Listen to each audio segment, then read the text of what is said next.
கொரோனாவிலிருந்து மீள break the chain.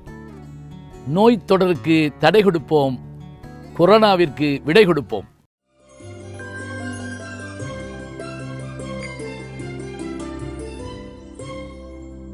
வணக்கம். தமிழ் எழுத்துலகில் புரட்சிகரமான எழுத்தாளர்கள் அப்படின்னு நாம் சில பேரை சொல்லணும் அப்படின்னா அந்த பேர்லேயே ஒரு ஆச்சரியம் இருக்கும்.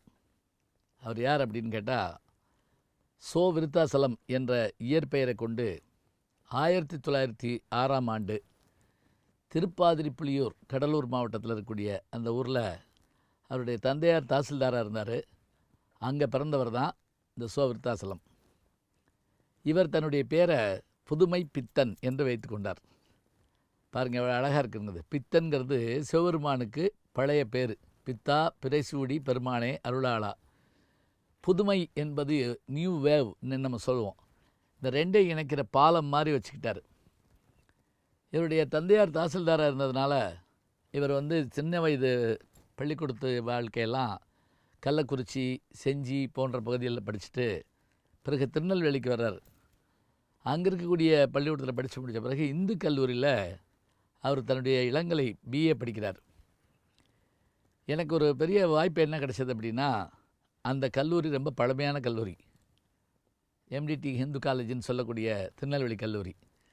எப்படி பழமையான கல்லூரினா, பாரதியார் படித்தது அங்கே தான், வாவு சிதம்பரம் பிள்ளை படித்தது அங்கே தான், புதுமை பித்தன் படித்தது அங்கே தான். என்ன ஒரு விழாவுக்கு கூப்பிட்டுருந்தாங்க. அது என்ன விழா அப்படின்னா, அந்த கல்லூரியின் பழைய மாணவராகிய புதுமை பித்தனுக்கு 100ஆண்டு விழா. 1906 2006 நான் போயிருந்தேன். அவருடைய ஒரே மகள் தினகரி அங்கே வந்திருந்தாங்க. பேரன் பேத்தியெல்லாம் வந்திருந்தாங்க. அப்போ இவருடைய படித்த அந்த 100ஆண்டு விழாவை அவங்க அருமையாக கொண்டாடுறாங்க. அங்கே படிச்சுட்டு தன்னுடைய 26வது வயதில் திருவனந்தபுரத்தை சேர்ந்த கமலா என்கின்ற ஒரு பெண்ணை அவர் திருமணம் பண்ணிக்கிறாரு. இவருக்கு முழு நேர வேலை என்னவாக இருந்ததுன்னா எழுத்து தான் இருந்தது. எமக்கு தொழில் கவிதை, நாற்றுக்குழைத்தல், இமைப்பொழுதும் சோறாதிருத்தல் அப்படிம்பார் பாரதி. அதே மாதிரி இவர் என்ன பண்ணார் அப்படின்னா எழுத ஆரம்பித்தார். இவருடைய எழுத்து நடை அது வரைக்கும் வந்த நடைகளை காட்டிலும் வித்தியாசமாக இருந்தது. ஒரு சமூக நையாண்டி, சோசியல் சட்டையர் அப்படிங்கிற ஒரு விஷயத்தை பார்க்கலாம். முதல் சிறுகதை குலோப் ஜாமுன் காதல் அப்படின்னு முதல்ல அவர் எழுதினார். பிறகு அவருடைய அந்த நையாண்டி கட்டுரைகள் இருக்கு பாருங்க, அது ரொம்ப புகழ்பெற்றவை. 100க்கும் மேற்பட்ட சிறுகதைகளை இவர் எழுதியிருக்கிறாரு. மொழிபெயர்ப்பாளரும் கூட. அது மட்டும் இல்லை, ஜெமினி கதை இலாகால இவர் வேலை பார்த்தார். ஔவையார் படத்தினுடைய திரைக்கதைக்கெல்லாம் இவர் கூட இருந்து வசனங்கள் எழுதினார்.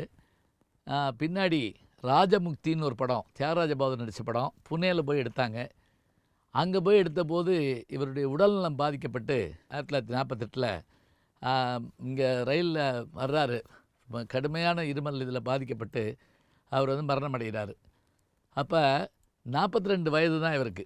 நல்லா எழுத ஆரம்பித்தது 15 ஆண்டுகள் மட்டும்தான். அது என்ன, அதுக்கு பிறகு அவர் பின்னாடி வறுமை, முன்னாடி சின்ன வயது, இந்த 15 ஆண்டுகளுக்குள்ளே அவர் செஞ்சிருக்கக்கூடிய சாதனை, எழுத்துலகில் மொழிபெயர்ப்பு, கட்டுரைகள், கவிதைகள், இலக்கியம் என்று எல்லா துறையிலையும் கால் பதிச்சிருக்கார்.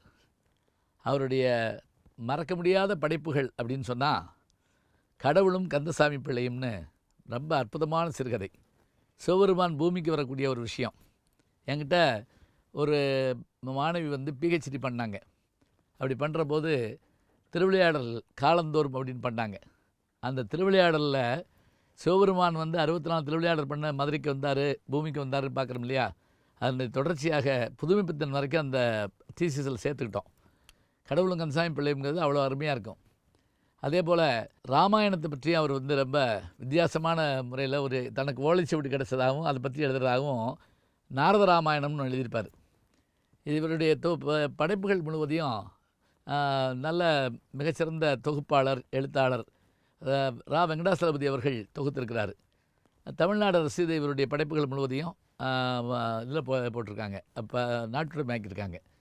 ரொம்ப குறிப்பிடத்தக்கது அப்படின்னு பார்த்தீங்கன்னா பொன்னகரம் என்ற இவருடைய கதை தாங்க. இப்போ அதிகமாக போனால் ஒரு 7 பக்கம் கூட இருக்காது. ஆனால் அது எப்படி அந்த இருக்கும் சேரி மக்களுடைய வாழ்க்கை, சாதாரண மக்களுடைய வாழ்க்கை அப்படிங்கிறத போகிற போக்கில் அடிச்சுட்டு போவார். கடவுளும் கந்தசாமி பிள்ளையம்ல அவர் சொல்கிற அந்த டயலாக் இருக்கே, சிவபெருமான் பூமிக்கு வர்றாரு, அவருக்கு 60 வயதும் இருக்கலாம், 60,000 வயதும் இருக்கலாம் அப்படிம்பார். அந்த தொண்டையை பார்த்தோன்னே இங்கே கருப்பு அவர் மச்சம் இருந்ததான். இதெல்லாம் பார்த்துட்டு அந்த குழந்தைய பார்த்த உடனே அப்படி உத்து பார்ப்பார். உடனே அந்த குழந்தையோட அப்பா சொல்லுவார், கந்தசாமி பிள்ளை, உள்ளே போ அப்படிம்பார். உடனே சிவபெருமான் சொல்லுவார், இப்போல்லாம் நான் சுத்த சைவமாக்கும் அப்படிம்பார். அப்படின்னா என்ன அர்த்தம் தெரியுமா? பிள்ளைக்கறி சாப்பிட்டால் தானே அப்படி இப்போ பிள்ளையை உத்து பார்க்குறாரேன்னு நினைக்கிறாராம். அவ்வளோ அழகாக இருக்குது பாருங்கள்.